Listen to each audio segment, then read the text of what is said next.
자, 운하이퍼의 현안 조준 6회 시작하도록 하겠습니다. 네, 알겠습니다. 오창석 씨가 네. 그 진행을 맡은 이후로 네. 시청률이 급상승하고 있다 이런. 네. 그 얘기 못 들었어요, 제가. 네. 저도 처음 들었습니다. 도움이 조금이나마 돼야 될 텐데. 네, 네. 연명이 될 수 있도록 돕겠습니다. 네.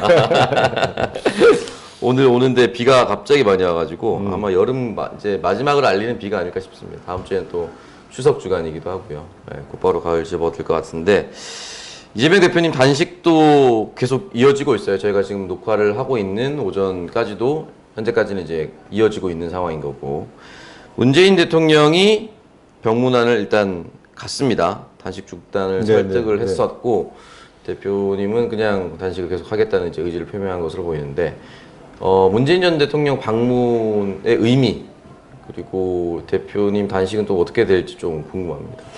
글쎄요, 지금 이제 문재인 대통령이 직접 방문해 주신 것은 어쨌든 전직 대통령이시고 네. 우리 당의 큰 어른이신데 단식 중인 현 대표를 위로하고 또 단식 중단을 촉구하러 가신 것은 아주 적절하고 네. 모양도 아주 좀 아름다웠다고 생각합니다. 보기 좋았고요.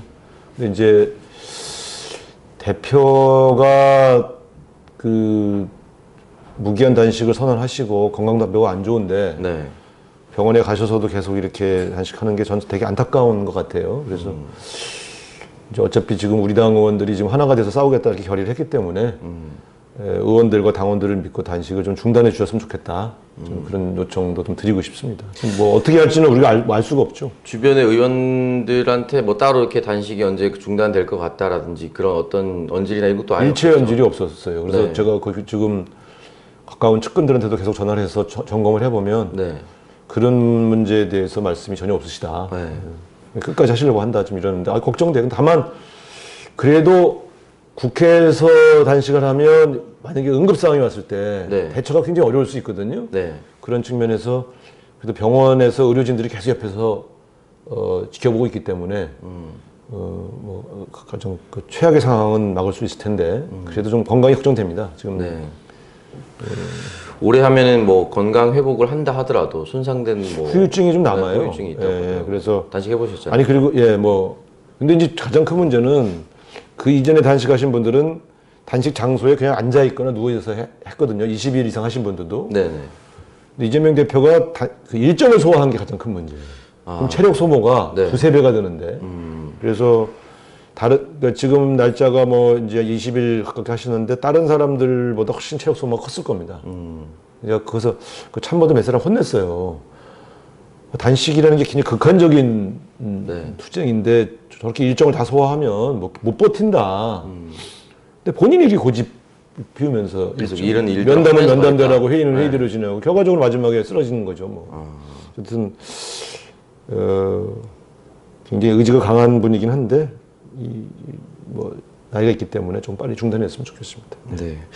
그리고 지금 다가오는 게 결국은 대표의 체포동의안. 네. 이게 지금 어떻게 보면 가장 큰 이슈라고 볼 수가 있습니다. 가장 큰 관심 사안이고 가결이냐 부결이냐 이런 식으로 이제 나오는데 민주당 전체적 분위기는 이제 의원님이 또 월요일에 그 뉴스공장 나가서도 인터뷰를 했던 것처럼 현재로서는 뭐 대부분 부결로 생각을 하고 있는 것인지 아니면 내부에 또 다른 의견이 있는지. 지금 보면 거의 부결로 대세가 형성됐다고 보시면 되죠. 아, 네. 그러니까 지난번에도 부결됐지 않습니까? 네, 이상하게 부결되긴 했죠, 근데. 근데 이제 가결과 기권이 많은 상태에서 부결됐죠. 네, 근데 이번에 제가 이렇게 쭉 점검을 해봤어요. 네, 근데 이제 지난번에 부결표 던지신 분들은 당연히 다 부결이고요. 지난번에 기권 무효하신 분들도 이번엔 다 부결 쪽이에요.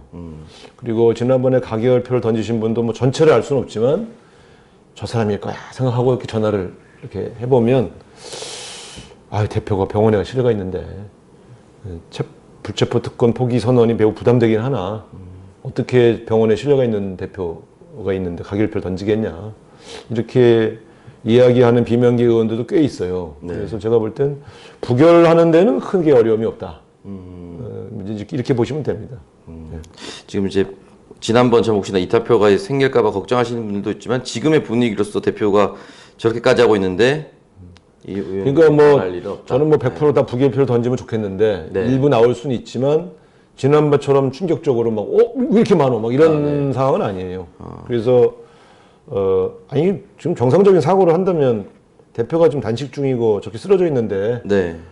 대표가 가결시켜달라고 요청한 것도 아닌데 의원들이 검찰한테 떠밀 수는 없죠. 그래서 저는 그렇게 지난번 체포동의안 넘었을 때 상황하고 지금 당 분위기는 완전히 다른. 매우 다르다. 네. 그래서 저도 뭐 걱정하는 당원들이 계속 문자가 옵니다만 부결되는 것 자체를 걱정할 정도 상황은 아니다 이렇게 보시면 되겠습니다. 네. 지난번 오늘 아침에도 더 좋은 미래 모여서 네. 부결 쪽으로 투표를 하기로 결정을 했거든요. 아, 네. 아, 그럼 뭐 지난번에도 사실은 더 좋은 미래에서는 그렇게 따르게 하진 않았을 거라고. 일부 이탈한 사람이 있었어요. 아, 진짜요? 네, 더 좋은 미래에서도. 있었어요. 네. 그럼 이번엔 다 단속이 거의 됐나요? 100%. 알겠습니다. 그리고 같이 올라가는 게 이제 국무총리 한덕수 해임 건의안이 될 것 같은데, 요거는 어떻게? 해임 건의안 자체는 뭐 과반수 의결이기 때문에 네. 그럼 뭐 그 의결은 되죠. 다만 윤석열 대통령이 뭐 콧방구도 안 끼겠죠. 예. 근데 지금 이제 사실은 뭐 한덕수를 꼭 잘라야 되겠다 이런 것보단 네. 대통령의 국정운영 기조를 바꾸라고 하는 야당의 목소리를 전달하기 위해서 해임 건의안을 낸 거 아닙니까? 그런 네. 점에서는 한덕수를 해임하냐 아니냐의 문제보단 지금 같은 이렇게 무도한 또 이렇게 뭐 홍범도 장군 형상 이전권처럼 이렇게 택도 없는 짓들을 하지 마라 이런 경고이기 때문에 네. 그런 야당의 목소리 그런 국민의 목소리에는 귀를 기울여야 한다고 봅니다. 그런 취지로 하는 것이죠. 네. 결국 어쨌든 대통령이 받지 않을 거라고 생각을 하고 민주당도 어쨌든. 왜냐하면 야당은 또 국민의 목소리를 네. 전달해야 할 그런 의무가 있기 때문에 그 역할을 하기 위해서 하는 것이죠.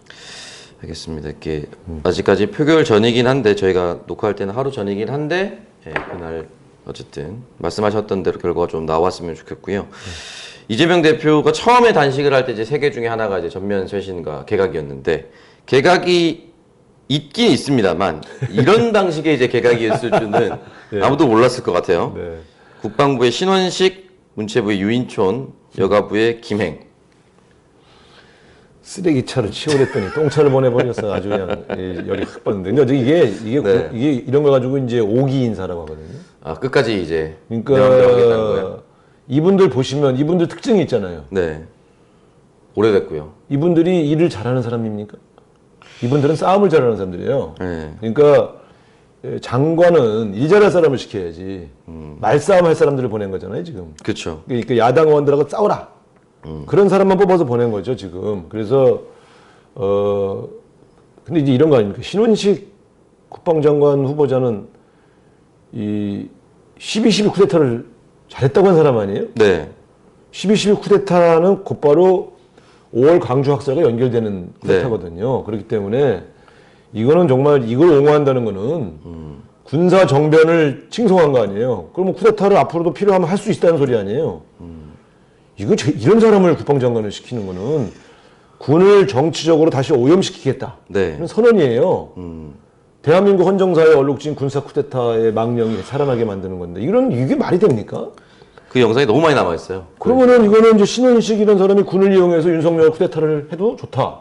이런 건가요? 뭐 난 도대체 알 수가 없어요. 나라 살리겠다고 한 거다라고 전두환을 그때 옹호했었는데. 그게 칭송한 거지. 네. 그 다음에 유인촌 이 사람은 엄밀하게 말하면 문화계의 블랙리스트 시초예요. 네. 이분이 장관 돼가지고 이분 인사청문회 할 때 내가 그때 현역 의원이었거든요. 아, 네. 이제 물론 이제 국회의원 떨어진 다음에 한 마지막 인사청문회이긴 한데, 근데 이 사람이 대중문화예술인 출신이어서 제가 그때도 그랬어요. 저를 찾아왔길래 진영을 따지지 말고 문화예술계의 진영이 어딨냐. 이 문화예술을 융성하게 만드는 일에 최선을 다해달라. 편가르지 말았더니 자기가 편가를 사람이냐고. 되자마자 사람들을 잘라내기 시작하고 네. 보조금, 지원금 주던 거를 이제 끊어내는데 그게 블랙리스트잖아요. 네. 그때 어이없는 일이 많았어요. 그래서 이 사람이 시초고. 네. 그래서 저는 이 사람이 되자마자 벌써 처음부터 기자들 질문이 블랙리스트 어떻게 생각하냐. 네. 이거 뭐 나한테 묻지 마세요. 뭐 이러고 다니는데 그 사람이 그때 했던 행적을 알기 때문에 물어보는 거죠. 그러니까 이건 보세요. 뭘 부활시킵니까? 쿠데타를 부활시키고 네. 블랙리스트를 부활시키고 있잖아요. 이 김행 이 사람 노무현 정몽준 단일화할 때 네. 예, 자칭 여론조사 전문가를 자처하면서 정몽준 쪽에서 집요하게 단일화를 막으려고 노력했던 공작 전문가입니다. 근데 여가부에서 공작 전문가를 뽑아가지고 지금 아니 이 사람 뭐 저기 자기 첫날이 나 여가부 폐지하러 왔다 이거 아닙니까? 뭐 무슨 엑짓 뭐 어떻게 엑짓한다 뭐라 그래서 깔끔하게 엑짓하기 위해서 준비했다. 깔끔하게 엑짓한다는 게 깔끔하게 여가부 폐지시키겠다는 거 아니에요? 네네. 아니 여가부 폐지시킬 사람이 왜 장관을 해요? 여가부 폐지를 밖에서 주장해야지. 그러니까 네. 이게 이 인사가 하나하나가 다 이따위로 진행되니까 네. 어이가 없는 거죠. 더군다나 김행 씨는 지금 보면 그 국민의힘의 김웅 의원이 네. 저거는 수사해야 될 사안이다라고 말할 정도로 주식 백지 신탁 문제 위반 문제가 심각한 문제 아닙니까? 네, 여기 좀 재산 문제가 좀 심하더라고요. 아주 심각하죠. 네. 예, 그래서 우리 정부 같은 벌써 이건 지금 낙마 대상이에요. 네. 근데 이건 정말 아무 국민이 반대하든 심지어 국민의힘 국회의원이 반대해도 네. 그냥 밀어붙이는 거 아닙니까? 그렇죠. 이런 오기와 독선의 이 정부 운영은 반드시 국민 심판을 받게 되겠죠. 처음에 사실 3명의 이름이 올라왔고 흔히 말해서 이제 하마평에 오르락내리락 이런 사람이 될 거다 했을 때는 처음엔 믿지 않았던 게 유인촌 장관은 51년생이에요. 네. 그 이낙연 총리보다 한 살이 많아요. 기본적으로 썼던 사람을 또 쓴다는 것 이외에도 너무 현업에서 멀어져 있었다가 다시 끌어올린다는 것 자체가 좀 이해를 할 수가 없는 거고 동종 말씀하셨다시피 이제 블랙리스트는 여러 가지인데 어쨌든 동종업계 자기 후배들이잖아요. 그걸 건드려 그래서 사실 지금 안 보이는 곳에서 애니메이션 협회나 이렇게 지원이 끊겨서 전체 성명서를 또 받고 있습니다. 그런 게 한 축에서 또 이어지기 때문에 누구도 환영하지 않는 문화부 인사를 문화부 수장으로 앉힌다는 거. 이게 그러니까 이해를 할수 지금 없어요, 이제 진짜. 이동관, 네. 뭐 신원식, 그 뭐 김행 이렇게. 유인촌, 김행 이런 사람들을 쓰는 것은 네. 그 분야에서 어떤 전문성을 가지고 있고 어떤 일을 잘할 거냐보다는 네. 야당 의원 및 국민과 제대로 싸워서 윤석열 편을 들어줄 사람, 네. 자기 편, 그것도 세게. 말이 되든 안 되든 그냥 막 어거지 쓰면서 막 싸워주고 자기를 지켜줄 돌쇠들을 임명하는 거예요. 장관은 그런 일 하는 거라고 생각하는 거죠. 대한민국 망했어요. 이런 사람들로만 장관을 채우고 네. 청와대 비서관 출신을 차관 보내서 나라를 운영하겠다는 거 아닙니까? 네. 이게 조금 21세기 이 세계 10메디의 대한민국을 운영하는 인사 철학이라는 것이 정말 개탄스럽죠. 철학이 없다고 볼 수밖에 없고 유인촌 후보자 지명되고 나서 이제 진중권 씨가 최대 피해자라고 좀 돌아다니면서 유인촌 장관을 엄청 씻고 다니거든요. 진중권 씨가 왜 피해자죠? 그때 무슨 한예종에서 무슨 교수 같은 거 했었는데 날라갔었어요. 잘렸나? 네. 직접 피해자. 본인이 반성할 때가 혹시 없을까? 그래서인지 아무도 별로 도와주진 않고 그냥 지켜만 보고 근데 있는. 내가 재미내 줄까요? 그 이명박, 그러니까 이제 이 유인촌 씨가 임명된 다음에 네. 이명박 캠프를 같이 했던 후배 대중문화예술인들, 네. 연예인들도 네. 제가 문화관광위원회를 오래 했잖아요. 그때 네. 만났을 때 다 욕했어요. 그러니까 같이 이명박을 만드는데 고생했는데 네. 자기들까지 잘라냈다. 아. 그래서 그때 고생 같이 했던 후배 탤런트 중에 네. 배역을 못 맡아서 가난한 헤매고 다녔던 애들이 있는데 나중에 알고 보니 유인촌이 걔 주지 말라 그랬다. 아 진짜요? 몰라, 그분의 주장이죠. 그분의 주장이니까 뭐 확인할 수는 없지만 야. 그러니까 그래서 선배도 아니다 막 이렇게 우리가 그거 확인하고 얘기해야지. 자기가 다 확인했다는데 그 사람 약간 뻥쟁이라 뭐 정확하게는 내가 그런 얘기가 믿을 수는 없지만 내부에서 나올 정도로. 같은 캠프에 있었던 사람이 네. 그런 주장을 하는 걸 보면 같은 편 안에서도 좋은 평가를 못 받는 분이죠. 네.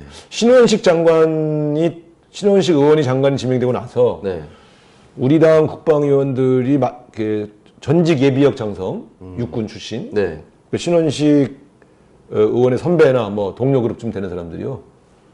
이건 있을 수 없다. 자기가 보수 출신이고 지금도 여전히 보수지만 신원식 장관 후보자는 비판해도 좋다. 이런 전화 통화를 했대요. 그래서 내가 보수적인 예비역 장성이 봐도 네. 국회의원 갔던 사람을 장관으로 시키는 건 그 밑에 후배들 장군 중에 좋은 사람들 많은데 그렇죠. 뭐 때문에 이렇게 하냐 이런 빈판들이 있고 신원식 의원에 대해서도 거기 장성 출신들 안에서도 좋은 평가를 받지 못하는 거죠. 이게요 상당히 심각한 게 이균영 대법원장 후보 네. 지금 법조계 내에서는요 이렇게 판사들이 제일 반대하는 경우가 없었다. 대법원장 후보를. 네. 모든 영역에 있는 보수와 진보를 막론한 판사들이 다 반대한대요. 아니, 판사들도 다 반대하고 이 사람은 어쨌든 법 쪽에 있는 사람인데 법 쪽에 이제 수장이 될 사람인데 법을 몰랐다 이거를 답변하니까 너무 어이가 없는 거예요. 딸한테 5천만 원 이상 주면 증여세를 내야 되는데 6,800건을 동안 몰랐다.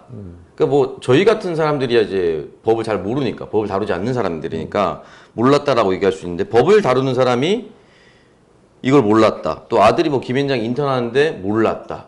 이게 가능한 일인가? 국민들이 봤을 때 가능하지 않은 일들이. 그러니까 이제 설사 그게 그 사람 말이 해명이 맞더라도 네. 그 후배 판사들 중에서 그렇게 말하는 사람이 있어요.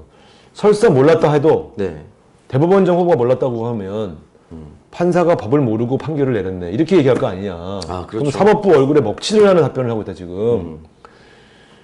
이 여러모로 부적격이에요. 그러니까 어쨌든 내가 볼 때는 윤석열 대통령이 지명하는 고위공직자 후보자마다 다 이 모양이에요. 이거 참 심각합니다. 그래서 어제도 제가 저기 그 인사청문회 대법원장 청문회 했던 그 의원들한테 슬쩍 물어봤더니 이 사람은 절대 대법원장 시키면 안 된다. 그런 쪽으로 우리 당 의원들 의견이 모이고 있대요. 그래서 그리고 아마 반발도 크지 않을 것이다. 네. 이렇게 봅니다. 전 신원식 후보자는 그 영상을 여러 번 돌려봤었거든요. 근데 진짜 확실히 의원님 말씀하셨던 대로 자기가 올라가거나 승진하거나 도움이 된다고 하면 말을 다 바꾸더라고요. 그 나라 구하겠다라고 했었던 그 발언 직전에 뭐라고 하냐면 서울의 봄이라는 단어를 쓰더라고요. 근데 보통 이제 극우 인사들은 폭동이나 그 서울의 봄도 그런 단어를 쓰지 않아요. 근데 이제 내심은 서울의 봄이라고 듣고 배웠다가 그 극우 유튜브 채널에 나가니까 뒤에 부분을 바꾼 거죠. 계속 바꿔오는 거예요. 그러니까 이 김병주 네, 대장이었죠. 의원 대장 출신인 그 신원식을 그 잘하지 않습니까? 네. 자기 이제 육사 선배고 네. 김병주 의원의 평가는 이런 거예요. 군에 있을 때는 괜찮았다는 거예요. 나름대로.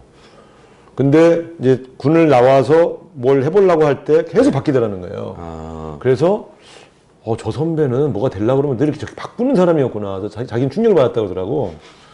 보통 군인들이 안 그러는데. 네. 네? 쉽지 않죠. 그래서 그래서 그 뭐 아주 뛰어난 장성은 아니었지만 자기 역할은 네. 뭐 수방사령관 하고 그럴 때도 자기 역할은 기본적으로 할 수 있는 사람 정도로 평가하고 있었는데 네. 그만두고 와서 막 그 태극기 부대 집회 가서 하는 얘기 듣고 아니 분명히 군에 있을 때 자기들하고 나는 대화할 때는 저런 얘기를 하는 사람이 아니었는데 거기에 맞추려고 막 맞춰서 발언을 하더라는 거예요. 그래서 되게 실망했다고. 그러니까 이제 그런 기회주의자들만 모여 있는 거지. 그러니까 지금은 윤석열 대통령을 막 옹호하고 막 싸우다가 네. 윤석열 대통령 쓰러지면 이럴 줄 알았다 또 이럴 거예요. 그렇게 바꿀 수 있는. 네. 능히 그럴 만한. 국방부 장관이었는데. 네. 알겠습니다. 세 명 다 어쨌든 개각을 했으나 다 부적격자들입니다. 네, 모두 부적격자지만 한 명도 빠뜨리지 않고 다 임명시키겠죠. 그렇겠죠. 민주당 입장에서는 지금 내용만 추려도 사실 다 부적격자라고 올릴 수밖에 없는데 네. 대통령을 강행할 수밖에 없는. 그래서 이제 중요한 게 다가오는 강서구청장 네, 보궐선거입니다. 보궐선거입니다. 그러니까 이 많은 사람들이 강서구청장 재보궐선거는 작은 재보궐선거잖아요. 네. 우리나라가 보면 단체장 선거가 작고 국회의원 선거, 재보궐선거가 더 크고 네. 그다음에 총선거가 크고 이렇게 이제 네. 생각하고 있죠. 이번 강서구청장 재보궐선거는 그 정책 의미가 거의 준총선급 의미가 부여된 겁니다. 아, 한석이지만. 한석이지만. 네. 그리고 그게 비교 강서구청장이라고 하는 작은 선거지만 정책 의미는 이제 극대화됐어요. 네. 그 이유가 김태호라고 하는 사람을 윤석열 대통령이 대법원 유죄 판결 난 지 몇 개월도 안 돼서 사면복권하고 사면복권한 지 몇 개월도 안 돼서 후보로 사실상 지명한 거거든요. 무늬만 경선이죠. 그러니까 이게 뭐냐? 윤석열 대통령 공천이에요. 그러니까 이건 윤석열에 대한 평가예요. 이 김태호라는 사람을 찍어주느냐 안 찍어주느냐는 건 윤석열 대통령에 대한 평가가 됐어요. 그들 스스로 그렇게 판을 키워버렸어요. 키워버린 거예요. 그러니까 네. 나는 왜 저러지? 그래서 정상적인 사고를 하는 사람이라면 대법원 유죄 판결이 확정되어 온 사람을 비록 사면복권 됐다고 그래서 네. 공천할 리가 없거든. 한 번도 없지 않았나요? 아니 전무 뭐 앞으로도 없어요. 그건 있을 수가 없어. 그렇죠. 그러니까 앞으로도 없을 겁니다. 아니 그 사람 때문에 재보궐선거가 생겼는데 네. 그런 선거에 후보를 지명할 거냐 말 거냐도 고민하는데 네. 그 원인 제공자를 다시 공천한다. 이거는 정상적인 사고를 하는 사람이라면 네. 있을 수 없는 일이에요. 아니, 근데 어쨌든 그들. 그런데 그러니까 네. 그런 무리한 일을 한 거는 국민의힘에서 처음에 그랬거든요. 김태우 공천한다고 그랬더니 에이 무슨 소리야. 그럴 리가 있어 우리 당이 이랬다니까. 근데 국민의힘 내부에서도 믿지 네. 않았을 것 같아요. 자기들도 말이 되냐고 그랬어요. 네. 근데 대통령실 분위기가 전달되니까 대통령 뜻이다. 그러니까 경선시키면 내주고 경선시킨 거야. 네, 다 도망 다녀요. 김태우를 어떻게 공천해 그래? 근데 경선을 김태우가 승리한 건 어떻게 조직을 동원해서 총력전을 했다는 건가요? 아니 일단 대통령이 보냈다는 사실을 알고 있는데 강서구에 있는 국민의힘 당원들이 다 아는데 다르게 투표할 수 그걸 다르게 없구나. 투표할 사람이 어디 있어요? 그러니까 그는 있을 수가 없어요. 그래서 저는 이건 판이 커졌다. 네. 그리고 우리는 또 이재명 대표가 전략 공천했잖아요. 네. 윤석열도 이재명 쌈이 된 거예요. 아, 이제 전면전이 된 거네요. 아 이거는 뭐 그리고 이제 두 번째는 그러니까 공천에 담겨 있는 정치학이 윤석열 대 이재명 싸움이 된 거고요. 네. 두 번째는 윤석열 대통령이 들어선 이후에 지방선거는 1, 2개월 사이에 취임한 지 한 달도 안 돼서 치러졌지 않습니까? 그러니까 윤석열 정권 평가가 당길 수가 없었어요. 오히려 새로운 정권에게 힘을 좀 실어주자. 네. 이런 국민의 뜻이 담겨 있죠. 1년 6개월 지나서 치러지는 이 선거는 명백히 윤석열 대통령의 2년 6개월에 대한 평가가 담기게 돼 있어요.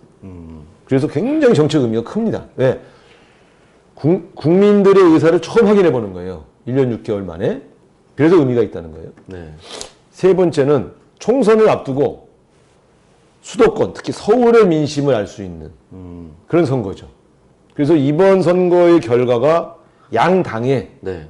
향후 총선 대비책에 엄청난 결정적 영향을 미치는 그런 선거의 의미가 있습니다. 그래서 지금은 뭐 사람들이 뭐 조금만 재보궐선거 뭐 이렇게 생각하시지만 네. 선거 결과가 탁 나왔을 때는 네. 이 결과가 미치는 영향은 그 당 내부에 엄청난 파장을. 파장을 일으키죠. 아니 지금 민주당이 원래 강서구에서는 조금 유리하고 네. 국회의원 3명이 있는데 현역 다 민주당 의원이고 네. 그래서 이길 때 그래서 압승을 해야 된다. 지난번에 졌잖아요. 네, 지난번에 되게 아깝게 졌어요. 지난번에 왜 졌냐? 네. 지난번에도 우리가 내용을 너무 잘 알아. 청년 후보 낸다고 자작공천을 하니까 예.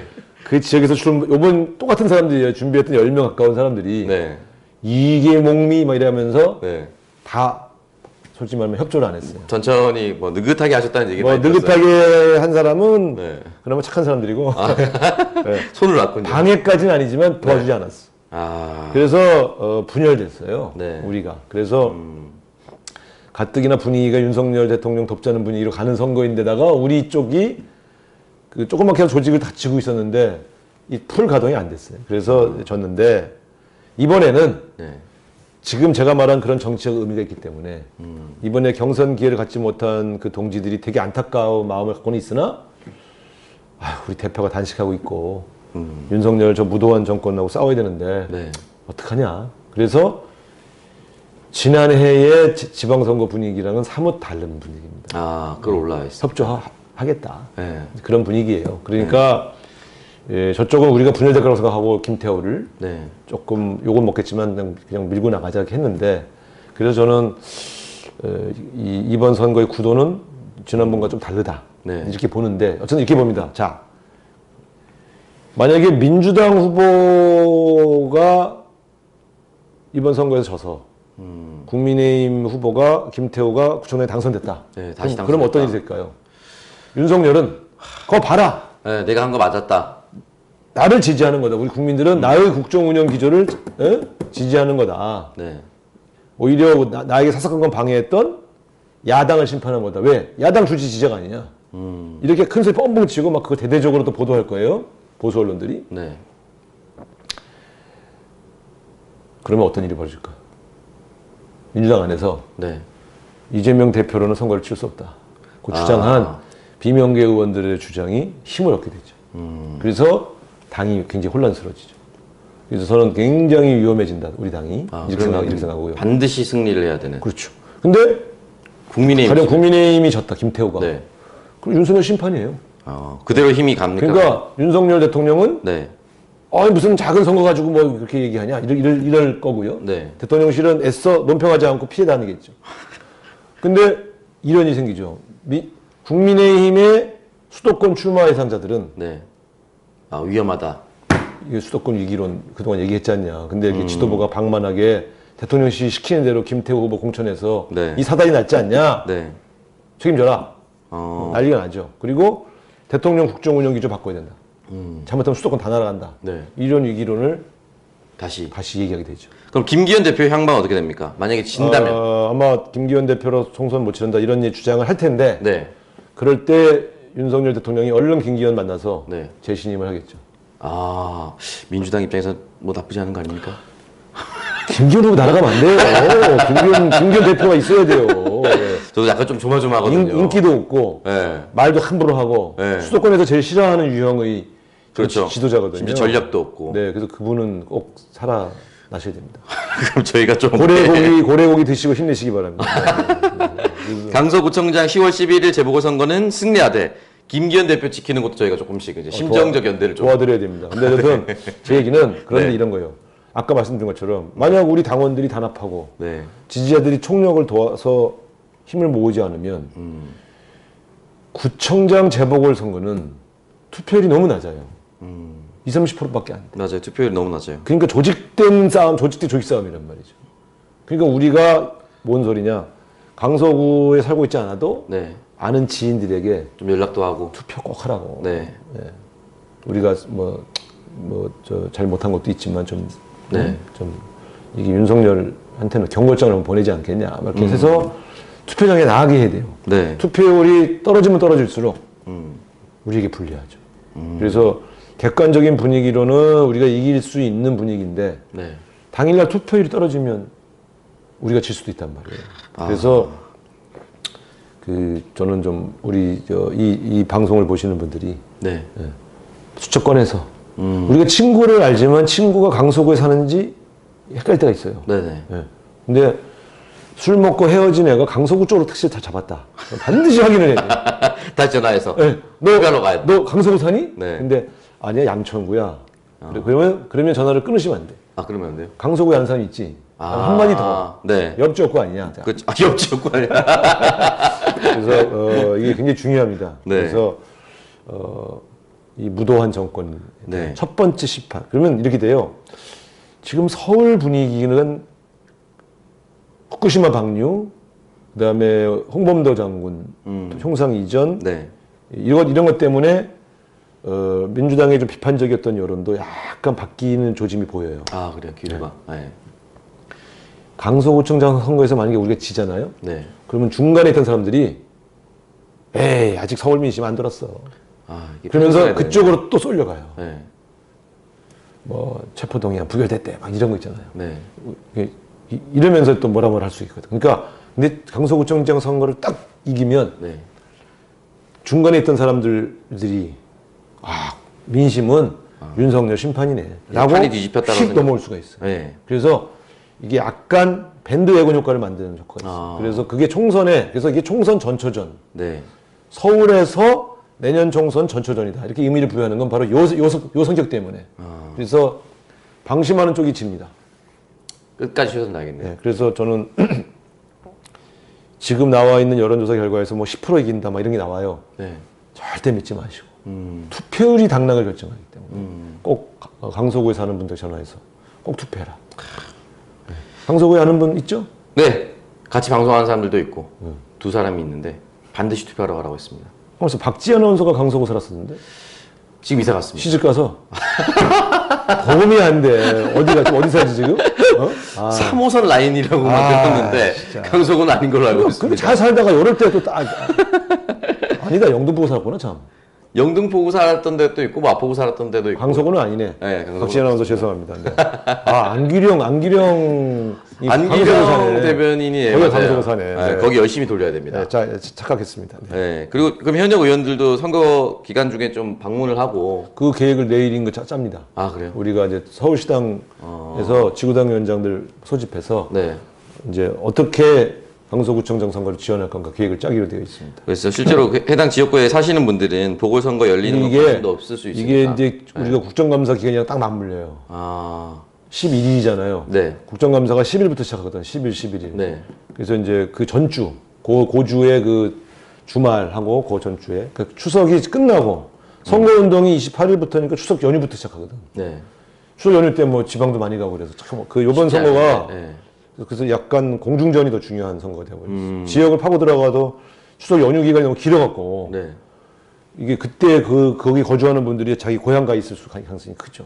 이건 걱정입니다. 그래서 10월 4일, 5일, 6일, 7일 이때가 제일 피크를 이루는 선거운동 기간일 수밖에 없는데 아주 국정감사 기간이랑 겹쳐가지고 아주 고민이에요. 어쨌든 많이들 도와주시기 바랍니다. 많이 해주시기 바랍니다. 그래야지 큰 승리를 얻을 수 있으니까. 요거 마지막에 짧게 여쭤볼게요. 하태경 의원이 계속 뭐 얘기하는데 본인 공천이 되는지 잘 모르겠는데 어쨌든 대통령 지지율 곱하기 3이 내년 총선의 의석수다. 네. 만약에 대통령 지지율이 40%면 곱하기 3 120석 얻는다. 뭐 이런 의미인 것 같은데. 그래서 하태경 의원이 공천 탈락의 위기가 오니까 네. 판단력이 많이 흐려진 것 같다. 제가 볼 때. 그러니까 그런 공식은 네. 대한민국 역사가 한 번도 없었어요. 그러면 그 우리가 뭡니까 대통령 지지율이 70%일 때는 네. 210석을 얻었어야 되네. 국회의원 선거에서. 그렇죠. 산술적으로는 그렇게 했었어야 되죠. 이거는 무슨 타당성이 있다는 거냐. 결과론적으로도 그런 적이 별로 없고 네. 연관성도 없고 네. 예, 그냥 하시고 싶은 말 하는 거예요. 막 던진 거죠. 아, 그 대통령 어쨌든 왜 그런지는 알 것 같아요. 대통령 지지율 높여야 된다. 이 취지인 것 같은데 곱하기 3은 어떤 의도인지는 모르겠는데 그러니까 다른 이게 개인 통계거든요. 이거. 다들 나름 민주당의 네. 전략가로 알려져 있는데 네. 이런 소리는 태어나서 들어본 적도 없고 여기 무슨 정합성 네. 예를 들면 이런 거 있는 거예요. 이제 우리가 볼 때 전통적으로 당 지지율보다 네. 대통령 지지율이 약 10% 앞서갔어요. 항상 어느 정권이든 아, 네. 그건 대통령 프리미엄이 있는 거예요. 네. 그러니까 정당에 대해서는 국민이 불신하고 혐오하지만 국정 운영을 책임지고 있는 대통령에 대해서는 조금 더 프리미엄을 주는 그런 국민들 마음이 있어야 될. 그래서 우리 당 지지율이 33%일 때 문재인 대통령 지지율은 항상 43%? 뭐 이랬던 거죠. 네. 박근혜 대통령 지지율도 새누리당 지지율보다 항상 10% 많았어요. 근데 윤석열 대통령만 국민의힘 지지율과 동률로 나와요, 거의. 그러니까 대통령 프리미엄이 없어요, 지금. 네, 없습니다. 그러니까 하태경 의원이 하고 싶었던 말은 대통령 잘해라. 대통령 프리미엄이 너무 없다. 평균만 해라 이런 얘기일 수도 있겠네요. 그런 얘기를 한 거죠. 근데 사람들은 그 지적을 한 배경보다는 곱하기 3? 야, 그거 재밌는데? 이런 거예요. 근데 아무 타당성이 없는 얘기고. 네. 근데 진짜 내가 볼 때 내가 국민의힘 국회의원이면 야, 씨, 대통령 여당인데 우리는 대통령이 잘못한 거를 동네에 가서 변호하느라고 온몸으로 싸우고 있는데 대통령이 도와줘서 우리가 대통령 지지율을 먹을 게 없지 않냐. 이 불만이 당연히 터져나와요. 그래서 저는 내년 총선까지 대통령 지지율이 계속 이렇게 가면 네. 대통령과 손절하는 지역들이 나올 거예요. 아. 그러니까 과거에는 대통령 지지율이 높으면 대통령과 찍은 사진을 홍보물에다가 촥 지역 가면 현수막도 되게 크게 대통령이랑 우리 지역 예산을 같이 대통령과 협의하고 있는 아무개 의원. 아, 네. 무슨 예산을 협의해. 그냥 악수만 하고 5초 만에 헤어졌을 텐데. 근데 네. 그렇게 홍보를 합니다. 플랜카드 건물에다 거는 거에다가 크게 대통령과 함께 찍은 사진을 걸죠. 네. 대통령이 인기가 없으면 대통령 사진을 안 겁니다. 아, 자기 사진. 홍보물에서도 뺍니다. 네. 네. 자기 사진만 넣죠. 주민과 대화하는 뭐 오창석 의원 이런 식으로. 네. 그러니까 제가 볼 때 지금 같은 지지율로 가면 대통령 사진을 쓰기 어렵죠. 서울은. 네. 그래서 못 쓴다고 봅니다. 네. 그래서 그 아까 사실은 이제 본회의장에서 같이 하태경 의원하고 같이 걸어왔어요. 그러면서 다 초선으로 깐데 어떻게? 아, 전원 조선설이 있었죠. 그랬더니 그러면은 영남 신당 나와요. 아, 진짜요? 제3당이 나오죠. 잘린 사람들이 그냥 죽을 수는 없죠. 그것도 저 또 아까 전에 김기현 대표처럼 좀 응원을 좀 했으면 좋겠네요. 그래서 이제 근데 제 그러면 네. 대구 경북은 먹힐 텐데 네. 죽고 나서나 네. 부산은 꼭 그렇지 않다. 아, 부산은 안 됩니다. 부산 뒤집힐 거예요. 부산은 그렇게 하면 공천을 함부로 하면 네. 이게 뭐야 하고 또 반발한다. 부산 기질이 있다. 그래서 내가 아유 그러면 뭐 잘리나 안 잘리나 하태경은 살아나오겠네. 내가 더 이렇게 덕담을 해줬지. 근데 어쨌든 지금은 지난번에 판도라에 나가서 얘기할 때는 자기는 윤석열 대통령과 전화 통화도 하는 사이이기 때문에 뭐 걱정 없다 이렇게 말하던 분이 안색이 별로 안 좋더라고요. 내가 확 바뀌네요. 김태우 씨 공천하는 걸 보니까 네. 능히 그럴 수 있을 것 같다. 근데 대답을 안 하더라고요. 그래서 불안감이 많이 다선 의원들에게 엄습하고 있구나. 네. 국민의힘. 예. 그래서 약간 이런 것도 있는 것 같아요. 윤핵관은 아니지만 네. 윤석열 대통령을 열심히 도왔는데 나도 날리려고 하나 하는 서운함들, 불안함들이 꽤 내재돼 있어요. 그래서 더 바른 말을 안 하고 더 숨어 있죠. 저도 그러나 강서구청장 선거를 계기로 만약에 지게 되면 그 당이 지면 뭐 이렇게 주는 거 저렇게 주구나 뭐 똑같으니까. 네. 뭐라고 바른 말 하는 사람들이 생기고 조금 더 예, 생기겠죠. 의총에서 아마 여러 가지 얘기들이 터져 나올 겁니다. 어쨌든 여러분 결론은 강서구청장 선거 많은 관심을 가져달라. 강서구청장 재보궐선거의 정치적 의미는 네. 여러분이 생각한 것보다 훨씬 큽니다. 그러니까 강서구청장 재보궐선거에서 국민의힘이 질까봐 보수 언론이 선거 전에는 의미 부여를 막 크게 안 할 거예요. 네. 근데 만약에 김태우 후보가 승리하잖아요? 엄청 하겠죠. 어마어마한 의미 부여를 할 거예요. 네. 민주당도 승리해서 우리가 의미 부여를 많이 합시다. 그렇게. 네. 알겠습니다. 네. 알겠습니다. 저희는 추석 지나서 만나니까 네. 추석 명절 잘 보내시고요. 마지막 추석 아닙니까? 현역으로서의 내 마지막 인생 추석. 뭐 내가 뭐 아니 인생은 아니고요. 버티구나? 현역으로서의 네, 마지막. 국회의원으로서는 마지막 추석이 그 얘기 생각 안 했는데 그게 생각이 갑자기 서러워지네. 서로는 뭐가 있어요. 더 이제 깊은 마음을 담아서 인사하시라고 국회의원으로서의 마지막 추석을 잘 보내겠습니다. 여러분들 추석 잘 세시기 바랍니다. 네. 네. 여러분 추석 잘 보내시고요. 자, 운하이퍼 현안조준 6회 여기서 마무리하겠습니다. 고맙습니다. 감사합니다.